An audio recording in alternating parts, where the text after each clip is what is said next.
زندگی میں ایک لمحہ ایسا بھی آتا ہے جب انسان کہتا ہے اب میرے ساتھ کوئی نہیں رہا، جن پر بھروسہ تھا وہ پیچھے ہٹ گئے، جن سے امید تھی وہ خاموش ہو گئے۔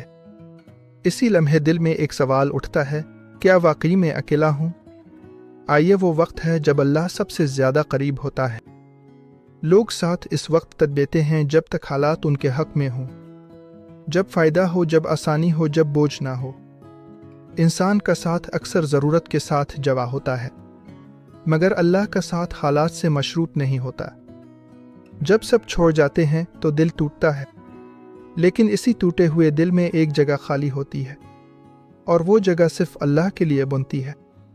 اللہ ہمیں لوگوں سے جدا کرتا ہے تاکہ ہم اس سے جاڑ سکیں۔ یہ سزا نہیں، یہ اصلاح ہوتی ہے۔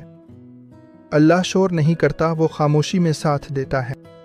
وہ آنسو دیکھتا ہے جو کسی کو نظر نہیں آتے، وہ دعا سنتا ہے جو الفاظ میں بھی نہیں ہوتی، وہ دل کو سہارا دیتا ہے بغیر یہ بتائے کہ وہ موجود ہے۔ اللہ کا ساتھ احساس میں ہوتا ہے، نمائش میں نہیں، کیونکہ ہم لوگوں کے ساتھ کے عادی ہو جاتے ہیں، تعریف کو ساتھ سمجھ بیٹھتے ہیں اور خاموشی کو تنہائی، حالانکہ بعض اوقات خاموشی ہی سب سے بڑی رحمت ہوتی ہے۔ جب سب چھوڑ جائیں، شک کم کریں، دعا بڑھائیں، لوگوں سے امید کم، اللہ سے زیادہ رکھیں، خود کو اکیلا نہیں منتخب سمجھیں، کیونکہ اللہ ہر ایک کو تنہائی نہیں دیتا، کچھ کو قریب لانے کے لیے اکیلا کرتا ہے۔ اگر آج آپ اکیلے ہیں تو یہ مت سوچئے کہ آپ ہار گئے ہیں، شاید یہ وہ لمحہ ہے جب اللہ آپ کو اپنے سب سے قریب بلا رہا ہے۔ لوگ چھوڑتے ہیں، اللہ نہیں چھوڑتا، اور جو اللہ کے ساتھ ہو جائے وہ کبھی اکیلا نہیں رہتا۔